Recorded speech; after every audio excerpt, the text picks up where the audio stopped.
Hey, shalom, shalom. First and foremost, let it begin by giving all praises, glory, and honor unto YAHAWAH, Bahashem, YAHAWASHI, Bahashem, Rakah Kwadash. Our double honors to the elders and apostles of the great millstone. Shalom to the elect, to all the dedicated brothers out there that's giving their due diligence and serving the Heavenly Father through His only begotten Son, YAHAWASHI, in sincerity and truth.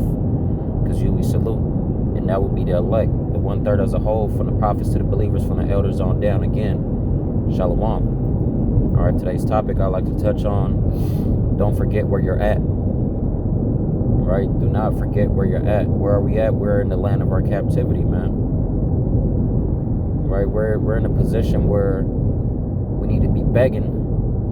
We need to be begging for deliverance. We need to be begging for this place to get destroyed, man. We're in a position where we're in bondage still, man. We're still in prison, right? We're in a position where, at any moment we could be put to death because we're in the enemy's territory, right? This is the playgrounds, the battlegrounds of the enemy, right? And they got the advantage. Why is that? Because they're home field.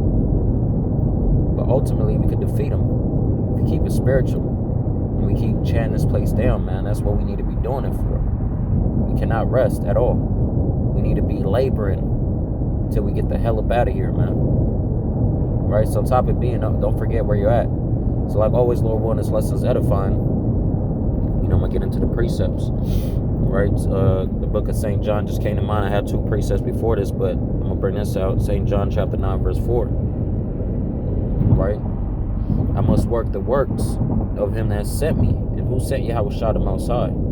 And who's sending us now? Yahawah Bahashem Yahawashi, right? We're in the spirit of Yahawashi, right? You can see Yahawashi oozing out of us, man, through the spirit, by the things that we speak of, and they coming to pass. Because what the kingdom of the Most High is not just by word, but in power. Meaning the things that we say, actually, it gets manifest. It gets done. It's clear that the Most High is in is in the midst thereof. But point being, we must work the works of him that sent me. Yahawashi was speaking that, but who sent us? Yahawah Bahashem Yahawashi. And what work is that? To bring home the flock, right? To prophesy against his downfall, man. To feed the flock the truth, to let them know who they is, and the judgment is coming on earth. To speak prophecy, man. The testimony of Yahawashi is the spirit of prophecy, right? Why it is day, right? Meaning we got to be out here. Why is Esau's kingdom, right? The night coming when no man can work, right? The night is the end. The night is the beginning of our day, but in this kingdom, the night is the end of Esau's world now, right? Because sooner or later, they're going to take us off the highways and hedges, man, right? Because they're going to apply that pressure, because they're going to soon realize this is the reason why their kingdom is crumbling, because of what the prophets is claiming was theirs, man, which is the earth. Earth is made for our sakes. But point being, don't forget where you're at, man. We're in Esau's territory, man. So what we need to do, we must work the works of him that sent us, man. You must remain in the spirit and understand what role we play in life. And it ain't just to be in the couch, and it ain't just to dribble a ball, man, or to throw a ball, man, and to be the best at it. We need to serve the Most High and be pure in it, be sincere in it, man. Because that's what's being recognized, nothing else. Right? From the eyes of Jacob, of our own people, and the eyes of the other nations. That's what makes us stand out. It's us serving the Most High. That's the best thing we could ever do, man. Right? Again, do not forget where you're at, man. And that with the Most High, because once you remember where you're at, once you know where you're at, and you apply it with the scriptures, you understand that judgment is on the way, man. And it should pump enough fear in you to walk in that straight path that's needed, man. Right? This is the book of Baruch 3. Was it 4 verse 28? Nah, that's not it. 4 verse 8. Let me see. 3 verse 8. It's the book of Baruch. Yep, this is the book of Baruch, chapter 3, verse 8. Salakia. It's the book of Baruch 3, verse 8. Behold, we are yet this day in our captivity. Right? So that's the point, man. Right? Remember where you're at, and realize that this is not a place of rest, man. The captivity is a place where you're enslaved. You're in bondage, man. Right? Where they use and abuse us, man. right? Because the sooner you hate this place, the more you'll be active in serving the Lord, man. Right? Salakia. I'm gonna let this asshole pass me by. Use wisdom. Because, you know, Jake and Pamela ain't got nothing to lose, man. They don't realize, you know, your spirit could be taken in the blink of an eye, man.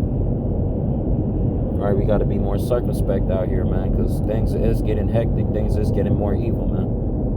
And, you know, if you don't use wisdom because we got it, the Most High will judge us. All right, those that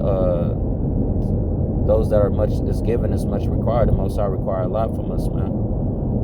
So we got to be a lot more spiritual than we was when we first stepped in this. All right.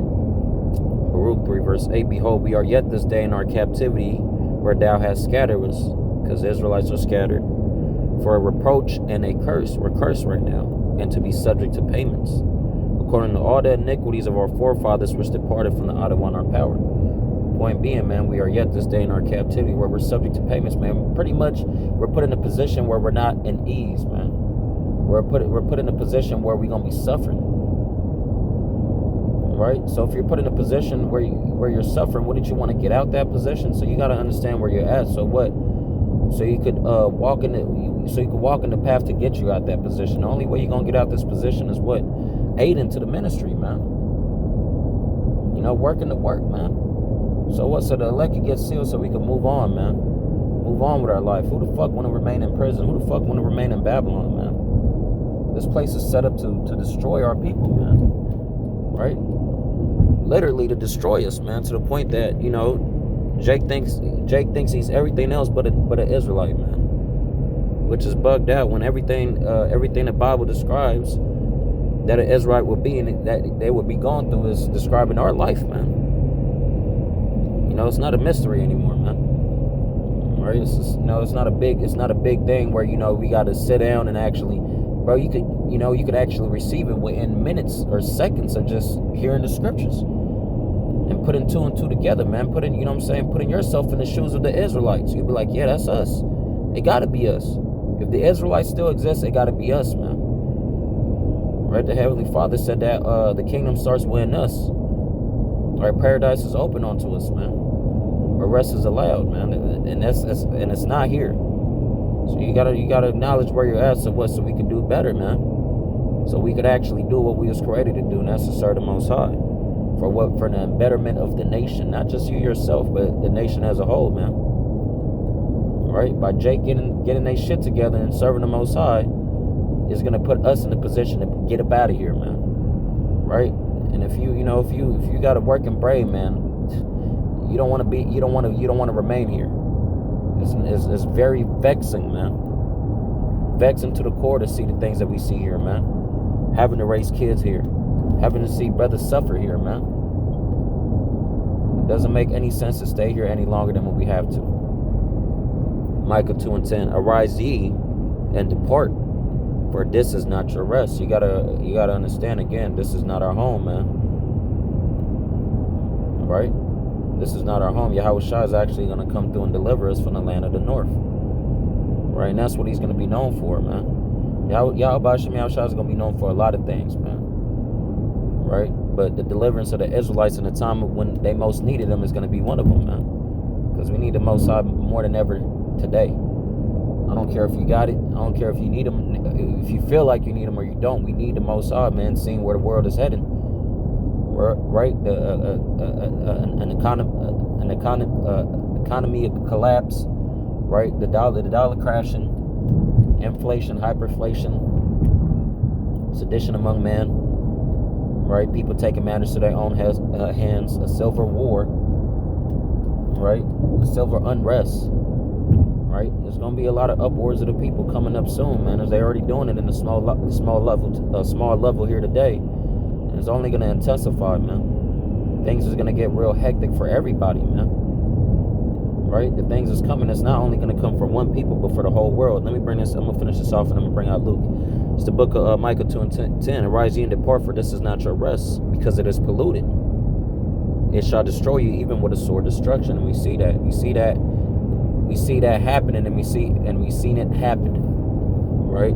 We see it happening to those that's just getting the working brain, right? People getting turned out by this horde, man. Having them do shit that they know that it ain't right, and people that's just so far gone that they ain't no coming back from. This place will do that to you, man. But the point is, you got to understand where the hell you're at, so you can depart from it, man. Right? Remember where the hell you're at, man. Babylon is not our friend. This place was created to destroy us, to keep us in bondage, man, in the mind. To use up all the energy they could take from us, and then spit us out, man, when we're all jacked up and bugged the fuck out. That's Esau's job, man. He created all things for himself, even the wicked. Esau is the wicked, and he was created to fucking destroy us, man. This is the book of Luke, chapter 21, verse 34.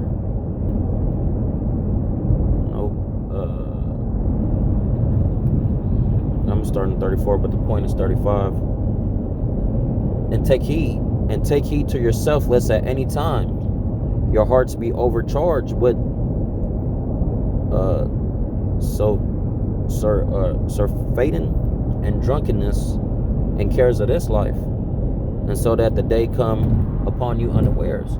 Don't be so attached. Don't be so naive. Don't be so stupid that you get caught up in the mix, man.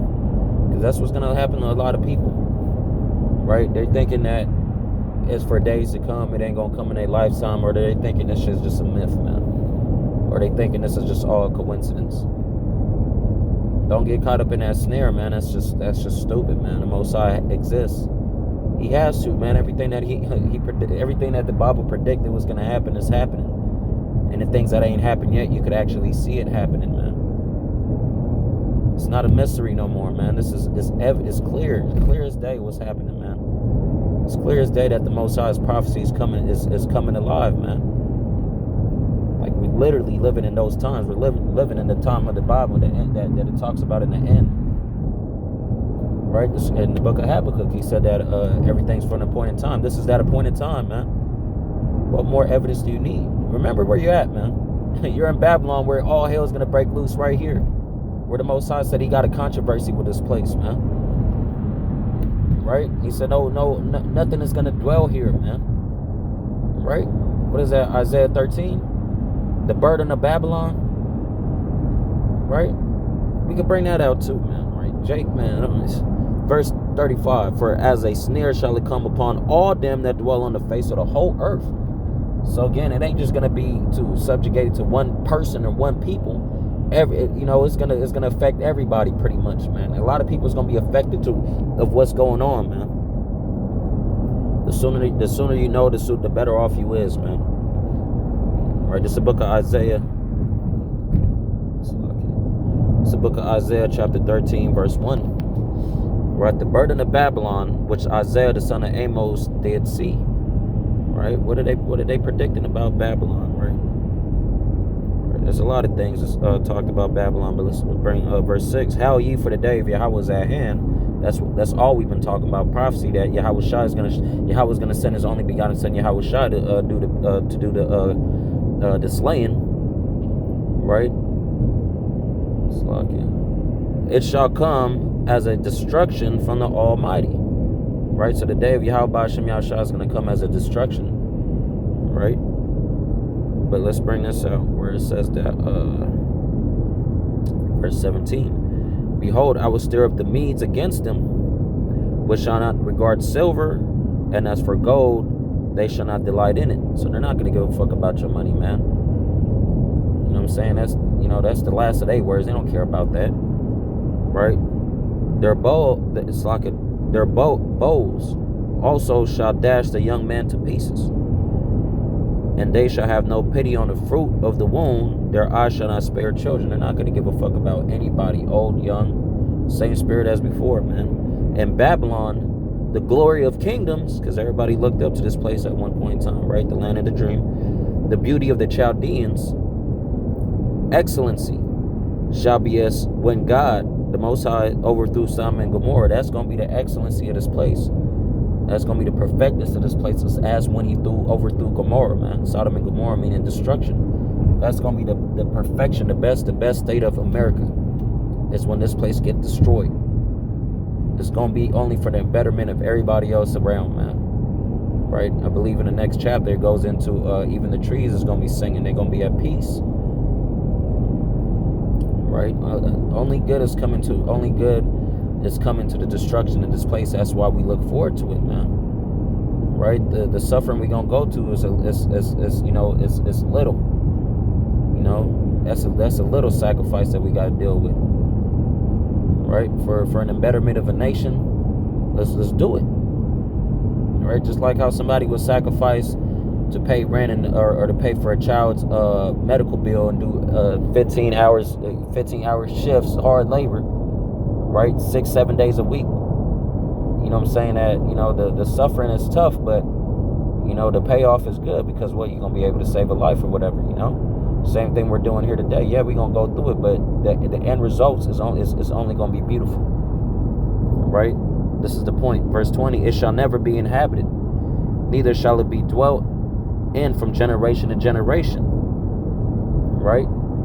Neither there shall be the Arabian pitch tent there, neither shall the shepherds make their fold there, but wild beasts of the desert shall lie there, and their houses shall be full of doleful creatures, and owls shall dwell there, and satiri, I know I'm saying it wrong, but satiri shall dance there. But point being, this place will never be inhabited after the missiles hit this place. It's going to be a land full of radiation. Scripture's talking about it's going to smoke forever, man, meaning a long-ass time. It's going to burn for a long-ass time here. Right? And good for this place, man, for all the evil that it had caused the whole world. Right? That's why the Most High said destroyed them to destroy the earth. And that's these Edomites here, man. That's in rulership. The point being, man, understand where you're at and where you stand at in life. Right? Don't forget where the hell you at, man. We're in the land of our captivity. And by knowing that, man, you know what's coming here. So what, it should drive you to serve the Most High, because that's that's all you got. What are you gonna do? You gonna die here? You want to die? Go ahead and remain in the world and receive your judgment. Right? But don't cry when you see all these prophecies coming to pass, and you see the servants get delivered, man, and you stuck here. So if you don't want to be in that position, you need to repent, man. Make right with YAHAWAH before it's too late. All right, so my hand off here, Lord willing, the lesson was edifying. You know, it was intended to be a quick lesson. So Lord willing, the lesson was edifying. I like to end off by giving all praises, glory, and honor unto YAHAWAH, YAHAWASHI, Rakak. All right, double honors to the elders and apostles of Great Millstone. Shalom to the elect. Shalom.